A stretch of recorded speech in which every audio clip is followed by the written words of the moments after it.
তুমি কি পড়ালেখা করতে চাও? আইবিএ পাস করতে চাও? ডিগ্রি অর্জন করতে চাও? ওই ডিগ্রি দিয়ে তোমার কোনো অর্জন কাজ হবে না। ওগুলো তুমি আগুন ধরায় চুলায় জাল দাও, ওগুলোর এখন আর কোনো খানা নাই এ বাংলাদেশে। বাংলাদেশে কোনো পড়ালেখার কোনো মূল্য নাই। পড়ালেখা করবা কি, কিসের জন্য করবা? তুমি একটা চাকরি করবা? কাজ হবে না তোমার চাকরি। তুমি একটা ব্যবসা করবা?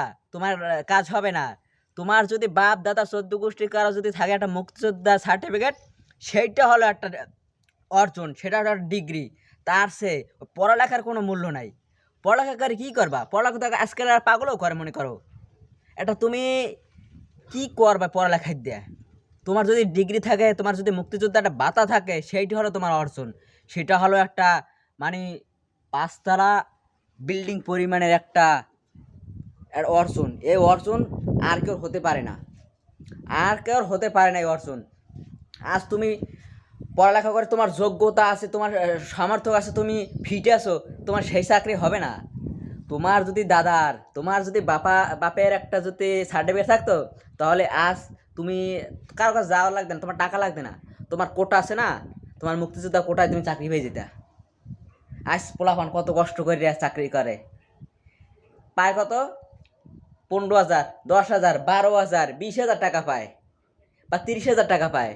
ও টাকা দিয়ে কী করবা? একজন মুক্তিযোদ্ধা, যে মুক্তিযোদ্ধার ভাতা এখন 20,000 টাকা। তুমি যদি মুক্তিযোদ্ধা হয়ে থাকো, তা তোমার এখন একটা সরকার 20 লাখ টাকা দিয়ে তোমার একটা বাড়ি করে দেবে, বিল্ডিং। তাহলে তুমি কি পড়ালেখা করবা আর কি চাকরি করবা? কিসের দরকার আছে? আমরা এই যে চাকরির জন্য ঘুরতে আসি, আমরা কত বেকার ফলাফান আছে, চাকরি পায় না। তুমি যদি একটা মুক্তিযোদ্ধা ভাতা লই যাও, যে আমার মুক্তিযোদ্ধা কোটা আছে, তোমার চাকরি কনফার্ম হয়ে গেছে। এই দেশকে এই যুদ্ধ করে মুক্তিযোদ্ধা ভাতা কি এটা এই জন্য সবাই করছিল?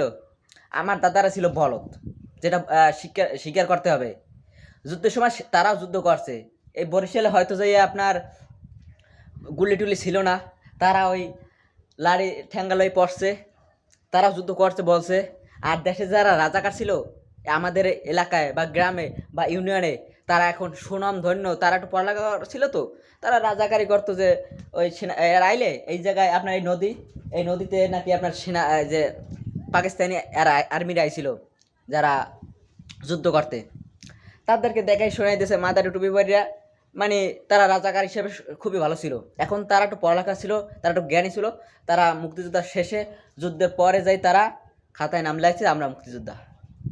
আমার দাদারা ওই সময় বোঝে না যে এই হয়তো কোনো কিছু হবে না, তারা ওই সময় করে না, মানে মূর্খ, যেটা বলতে গেলে পড়ালেখা করে না তো মূর্খ। তাই আমাদের এখন কোটাও নাই। আমরা কোনো জায়গায় চাকরি গেলে এই যে পিছিয়ে পিছিয়ে লাইন দিতে দিতে ওই সকালে যাব, সন্ধ্যার সময় আমাদের বাড়ি ফিরে যেতে হবে, লাইনে আমরা ঢুকতেই পারিনি। মানে কোটা আগে পূরণ হয়ে গেছে।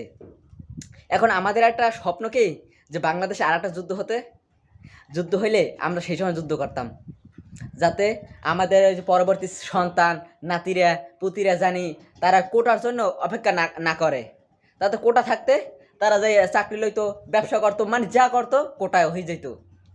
এই যেমন এখন সামনে পার্শ্ববর্তী দেশ পাকিস্তান আছে, মিয়ানমার আছে, একটা যুদ্ধ করলেই তো হয়।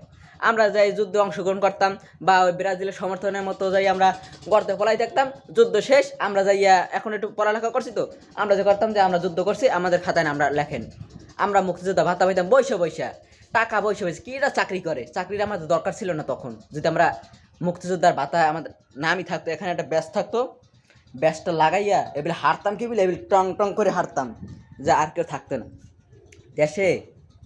এই যে এখন আপনার কত সন্তান কত টাকা খরচ করে যে পড়ালেখা করতে যায়, তারপর ওই যে চাকরি লইতে গেলে আগে দেখে যে কোটা গাছটা এত বড়, চাকরি এখানে একটুখানি। আর এই যারা সাধারণ জনগণ, যারা মেধাবী, তারা যাইতে যাইতে আগে ওই দালালের মাধ্যমে কোটার মাধ্যমে ভরে রয়ে গেছে, শেষ। কী হইবে পড়ালেখা দিয়ে? দেশটা দেশটা পুরো খাইতে আছে, পুরো খাইয়া তছনছ করতেছে। এদিকে আপনার এখন করবে কি ভারত, হ্যাঁ মাঝখান দিয়ে বাংলাদেশের মাঝখান দিয়ে ট্রেন নেবে, ট্রেন করবে কি, যে বাংলাদেশটা ফুটো করিয়া একুল গনে ওকুল ভারত যাইবে, এইটা টার্গেট।